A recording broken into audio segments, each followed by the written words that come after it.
It's a place hidden away from prowling eyes, until just 2 years ago, Lodge Hill was protected under the Official Secrets Act.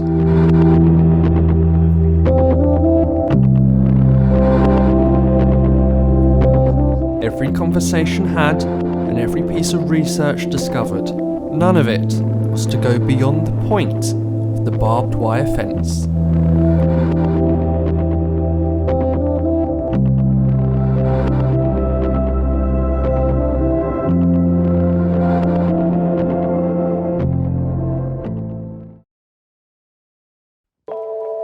In 1875, the government's explosive stores down the road at Upnor were filling up. 2 magazines in Upnor Castle held over 33,000 barrels of gunpowder between them, in addition to explosive shells, mines and torpedoes. With no room for expansion, a new site in Chattenden was chosen, and 5 magazines were constructed, designed to hold at least 40,000 barrels of gunpowder. These were guarded around the clock by 120 men.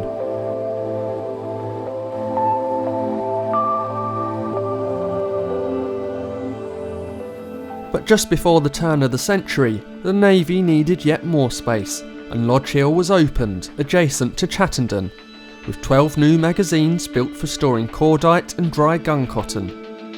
The risk of an accidental explosion was high, so blast mounds were built around the magazines, with dense woodland also planted to help reduce any accidental blasts.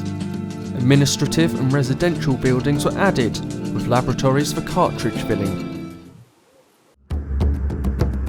As World War I approached, it became clear that the risk of Zeppelin strikes on the barracks were high, so Britain's first, and possibly the world's first, anti-aircraft emplacement was built, overlooking Lodge Hill.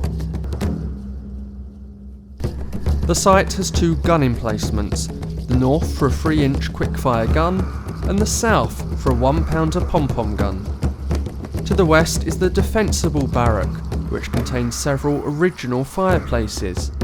The ammunition store and officer quarters is in the centre of the site. And finally, to the east, is an unusual war shelter in the shape of a pillbox.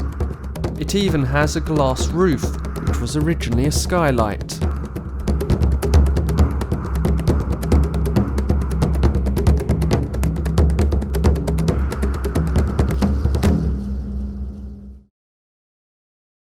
A number of pillboxes were built around the site for protecting it during the Second World War.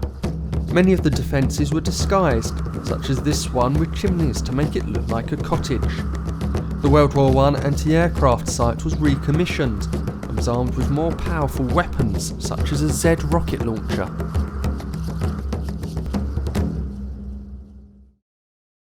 The 1960s saw new buildings added to the site, and 1962 marked the 150th anniversary of the Royal School of Military Engineering.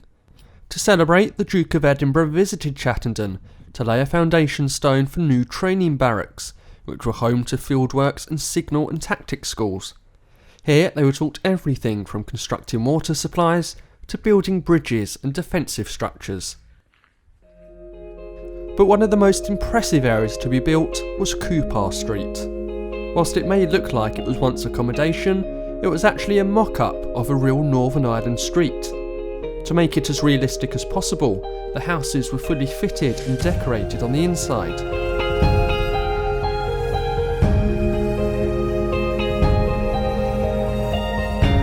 They also had front and back gardens,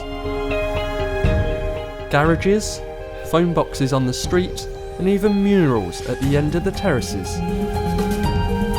Soldiers would have been trained on how to search the homes and street, and to avoid detonating explosive devices ahead of deployment in Northern Ireland. Around the corner is Newry Road. This was built by those learning construction techniques, and was later used for search and training in preparation for the wars in Afghanistan and Iraq, with the interiors furnished in a Middle Eastern style. The house at the end of this block was used for booby trap detonator training.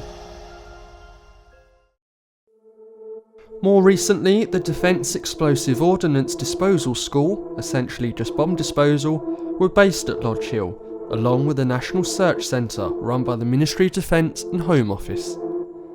2 rows of Victorian terrace houses were originally the accommodation for the on-site police, however were later used by the schools for explosive search training.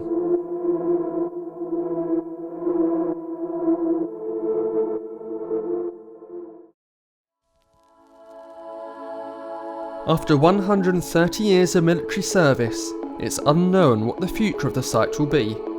It was sold by the Ministry of Defence in 2018, with thousands of homes planned for Lodge Hill.